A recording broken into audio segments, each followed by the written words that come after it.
Yauwa, assalamu alaikum. Barkanmu da wannan lokaci fatan kowa yana lafiya. So wannan application ɗin da kuka ga na shiga shine application mai suna Pixel App. Yana ɗaya daga cikin applications da za mu yi amfani da su. So kamar yadda kuka gani a nan wannan shine inda in mutum ya shigo zai gan shi kamar haka. Kuna gani? So sai dai ba irin shi bane a Play Store. Zan tura muku irin wannan kowa ya install nashi saboda yana da additional features. Farko akwai wurare da dama. Farko bari mu fara daga hannun dama right hand. Idan muka taɓa three dot ɗin nan da kuke gani, za ku ga sun rubuta use image from gallery full screen menene kaza kaza, export image size da sauransu.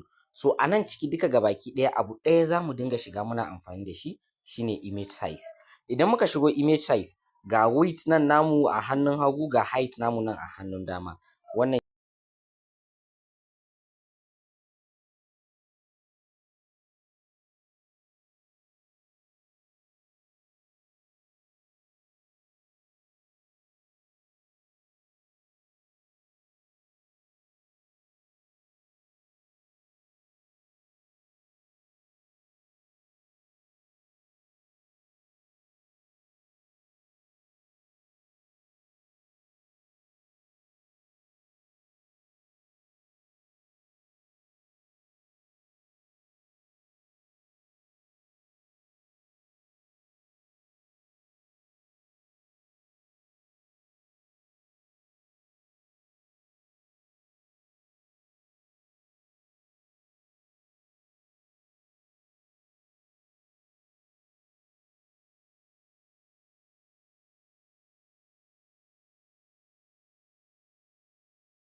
kuma zooming. Wannan shine zoom.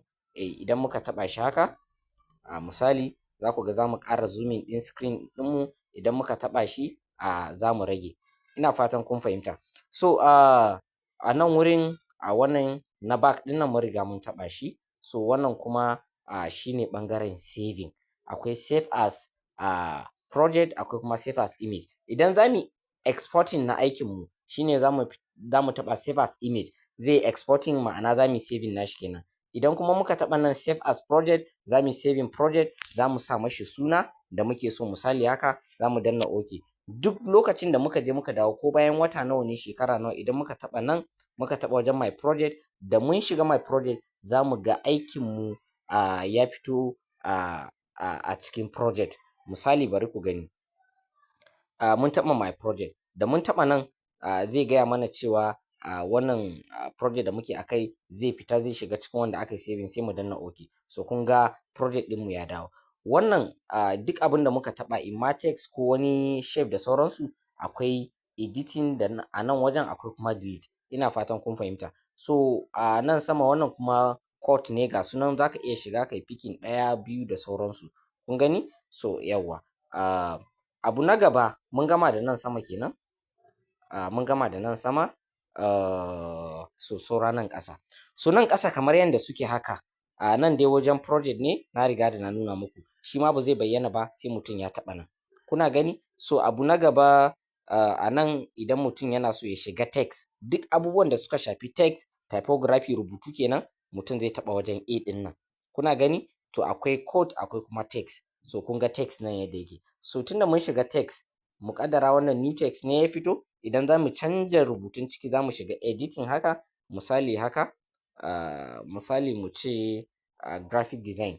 Kun ga mun yi editing new text ɗinmu ya koma graphic design. Muna iya resizing nashi manually ko automatically. Misali dai manually ma dai da hannu haka. Kuna gani? Za mu iya resizing nashi kamar haka. Za mu iya yi mai haka, za mu iya mashi haka. So akwai edit. Farko dai akwai style. Wannan ba mu fiye amfani da shi ba. Kar ya ci mana lokaci. Ga edit idan za ka canja rubutun da ke ciki kun ga na shiga. Wannan shine delete, za mu iya gogewa. Wannan copy zai zama guda biyu. Kun gani? Sannan akwai wannan to front. Misali idan muka taɓa layer ɗin nan, kun ga wannan text ɗin yana saman shape ɗin nan. Amma idan misali muka zo haka, bari mu bashi color. Mun bashi wannan color ɗin ko? Bari mu yi alignment nashi. Bari mu yi alignment ɗin shape ɗin shi ma. So kun ga text ɗin yana saman shape ɗin. Idan muka taɓa text ɗin, muka dawo wajen A options suka fito. Idan muka taɓa nan to back zai koma bayan shape ɗin. Idan muka taɓa to front zai dawo saman shape ɗin. Ina fatan kun fahimta. Haka shi ma shape ɗin idan muka taɓa shi, muka taɓa to back zai koma baya. In muka taɓa to front zai dawo gaba. Ina fatan kun fahimta. So da text da shape duk ana masu wannan. Bayan wannan akwai to back, akwai position wanda za mu taɓa shi haka, mu taɓa shi haka. Akwai alignment, relative position kenan. In muna so mu yi alignment nashi, wannan shine middle daidai. In mun sa ruler za ku gani. Wannan kuma right alignment, wannan left alignment, wannan down, wannan up, wannan middle duka. So akwai shi. Bayan shi akwai size wanda za mu ƙara mai girma in muka shiga nan wajen. Akwai padding wanda idan rubutun ya kasance a ƙarshen shi bai fito ba, yanayin yanda font ɗin yake, za mu iya taɓa nan, za mu iya taɓa nan. Ina fatan kun fahimta. So gaba akwai color. Za mu iya canja mashi color, duk color ɗin da muke so. Za mu iya picking color daga wani waje. A jikin shape za mu iya picking color kamar haka. Kuna gani? Ko mun yi adding wani abu duk za mu iya picking color jikinsu. Akwai texture. Misali mu sa ma rubutun nan hoto. Misali in muka shiga haka, muka shiga cikin abunmu. Misali mun ɗauko wannan hoton. Muka ce fuskan wannan mutumin muke so ya kasance shine rubutun. Misali haka. Kun gani? Fuskan mutumin shine ya zama a matsayin rubutun. Kun gane? Wannan shine texture. So bayan texture akwai opacity. Rage bayyana abu. Kun gani? Ya ɓace duka. Idan za mu rage ko za mu ƙara shi. Bayan nan akwai rotate. Kun gani? Zai juya. Bayan rotate akwai max. In kana son ka yanke shi ko ka yanki wani waje da sauransu, duka za mu shiga irin wayannan. Akwai font.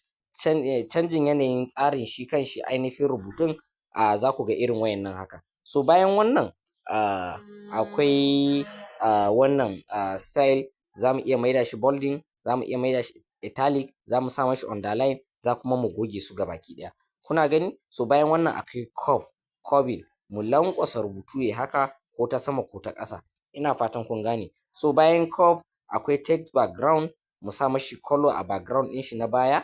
Kuna gani? Kamar haka. So bayan wannan akwai alignment irin wannan. Misali rubutu ya fara daga right ko left ko kuma daga middle. Shi ma za mu shiga cikin irin su. Akwai line space, buɗe shi haka ta tsaye. Akwai kuma wanda za mu buɗe shi misali ta kwance ga yanan spacing. Kuna gani? Kuna gani? Yawwa. So kamar shi. So bayan wannan akwai stroke wanda za mu sa ma rubutunmu ya ƙara fitowa gefe-gefe. Mu sa mashi stroke kenan.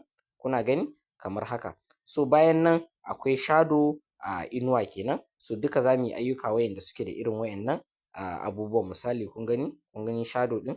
Kun gani? akwai na sama, akwai na gefe da sauransu. So bayan shadow akwai inner shadow, akwai emboss, perspective, irin wayannan wayanda za mu yi ma rubutu haka, kuna gani duk akwai irin su. So bayan irin wayannan akwai 3D rotate, 3D text, 3D shadow reflection, irin wayannan duk akwai irin su. So yanda kuka ga text yana da irin wayannan abubuwan, so shi ma shape yana da irin wayannan abubuwan. Sannan idan mutum ya importing wani object, shi ma yana da irin wayannan abubuwan. Misali, idan za mu yi importing, mun shiga wurin text ko, in za mu yi importing na abu, kun ga a nan a wurin A ɗin nan shine wajen text. Idan muka shiga na tsakiyan nan shine za mu sa shape, za mu zaɓo kalan shape ɗin da muke so, za mu iya bashi color, za mu iya bashi radius, za mu iya bashi whatever abin da muke so. Kun gane? So bayan nan a nan ɗin still akwai wajen drawing, akwai wajen importing. Misali za mu shiga mu importing wani abu mu kawo shi nan, ma'ana hoto. Kuna gani? So kun ga wannan kawo shi muka yi nan ciki. So duk in muka fara ayyuka za mu fahimci abubuwa da yawa. Akwai bezier tool da sauransu. Idan muka shigo kan na ukun nan, shi kuma nan wuraren background ne, za mu iya saving abu transparent, za mu iya saving abu background mu bashi irin color ɗin da muke so. Muna iya sa gradient ne, za mu iya sa menene, duk ma dai abin da muke so. Ina fatan kun fahimta. So wa'innan su ne abubuwan da ya kamata mu lura da su a cikin wannan applications ɗin. Idan muka fara ayyuka za mu dinga bi kowane aiki, za mu dinga taɓo wasu abubuwa a hankali, kafin lokacin da za mu gama classes namu, duk wani tool da yake a nan ciki mutum ya fahimce shi, ya yi mastering nashi insha Allah. So wannan shine introduction namu akan wannan application ɗin. Allah ya mana jagora. Masha Allah.